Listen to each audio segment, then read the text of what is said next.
빚이 많고 갚을 수 없는 상황이야. 그런데 내가 돈을 못 벌어. 그럼 파산.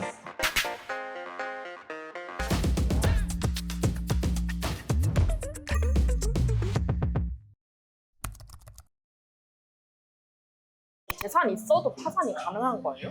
가능해요. 재산이 많을 수도 있잖아요? 많아도 파산 시장은 다 내놓는 거야. 그러니까 내가 빚이 예컨대 3억이야. 근데 이거 다 못 갚아. 그런데 재산은 1억이 있어. 근데 이 1억을 다 나눠줘야 되는데 머리가 아파. 얘 얼마 주고 얘 얼마 주고 얘 얼마 줘야 되는지, 그래야 공평한지. 내가 1억을 한 사람한테만 몰아주면 다른 사람들은 나한테 소송할 거고 압류할 거고, 그러니까 법원한테 신청을 하는 거지. 저기요, 내가 재산이 1억은 있어요. 근데 3억은 다 못 갚아요. 1억을 내가 포기할 테니까 채권자들한테 공평하게 나눠주시고 더 이상은 나한테 목촉을 못하게 해주세요. 채무초과 상태에서 나를 해방시켜주세요 라고 하는 게 파산인 거지. 배우자나 자녀가 재산이 있으면 괜찮아요. 민법상 부부별산이기 때문에 배우자 재산은 배우자 재산, 내 재산은 내 재산이기 때문에 원칙적으로 가능한데, 예를 들어서 제가 파산을 신청하려고 하는데 배우자 이름으로 전세가 들어가 있어. 전세 보증금이 1억이야. 근데 그 1억 원을 내가 해줬어, 사실은 3년 전에. 그러면 이거는 문제가 생기는 거예요. 근데 배우자가 배우자 재산으로, 배우자가 번 돈으로 1억 보증금을 냈다. 그러면 문제가 안 되는 거예요. 그러면 집이 공동명의면 보증금이 절반이 될 거죠. 배우자 통장에 1억이 있는데 그거 내가 만든 거 아니야. 배우자가 만든 거. 그럼 전혀 상관없는 거예요. 자녀도 마찬가지지. 내가 자녀한테 증여하거나 한 거 아니고 자녀가 열심히 일해가지고 돈 번 거다. 그러면 전혀 상관없는 거예요. 일부러 파산하려고 배우자 이름으로 재산을 그게 이제 늘려- 재산을 은닉하려고 하는 건데, 그런 걸 다 잡아내려고 법원이 열심히 하는 거고, 그 과정에서 이제 그게 확인이 되면 면책이 안 되는 거야. 그 돈을 내놔야 면책을 해준다는 거야. 또 우리가 그런 것들이 있는지를 꼼꼼히 찾아보는 거예요. 나중에 곤란해지니까.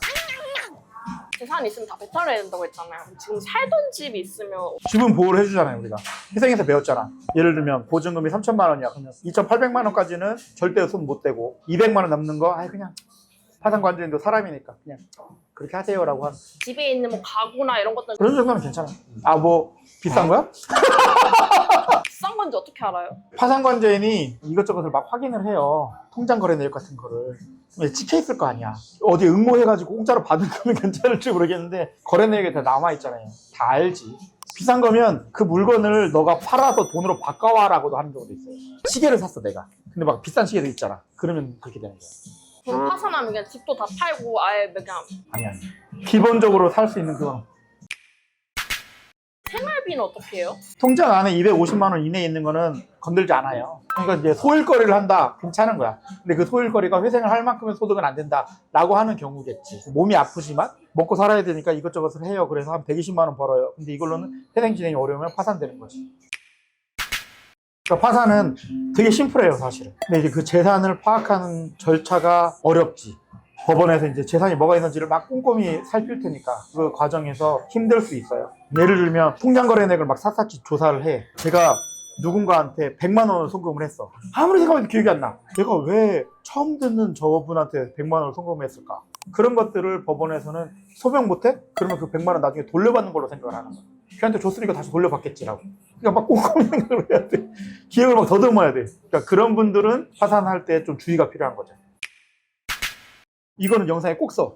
파산 사건인데 최근 통장거래 내역을 봤더니 내 지인한테 돈을 송금을 해줬어. 재산 은닉 가능성이 있잖아요. 이 사람이 정말 이거는 절대 재산 은닉 아니다. 그러니까 법원은 그건 편파 변제네. 그 사람한테 빌린 거 그 사람한테만 갚아줬으니까 편파 변제야. 그래서 청산가치에 반영을 하고 그럼 그 돈을 내놔야 면책을 해줄게요 라고 했어. 근데 이 사람이 계속해서 진술을 써서 내는 거야. 너무 힘들어요. 한 번 봐주세요. 이거 정말 내가 받을 수 있는 돈이 아니에요. 그 친구가 어떤 상황이에요. 자료 이것저것 막 제출했어. 그랬더니 파산관제인이 고민을 많이 해. 고민할 흔적이 보여, 기록에서. 그리고 4개월 있다가 판사한테 올려요. 보고서를 올리거든. 올렸다가 다시 내려와. 이건 통과가 안 됐다는 얘기야. 판사님이 다시 확인해봐. 또 이 사람 면담을 해. 정말 안 돼? 정말 안 돼. 그래? 다시 또 올려. 또 한 4개월 있다가 판사가 안 돼. 이게 1년, 2년가량을 끌다가 야, 그럼 해줄게 라고 한 경우도 있어. 그러니까 정말로 사실이면 해볼 수 있는 거야.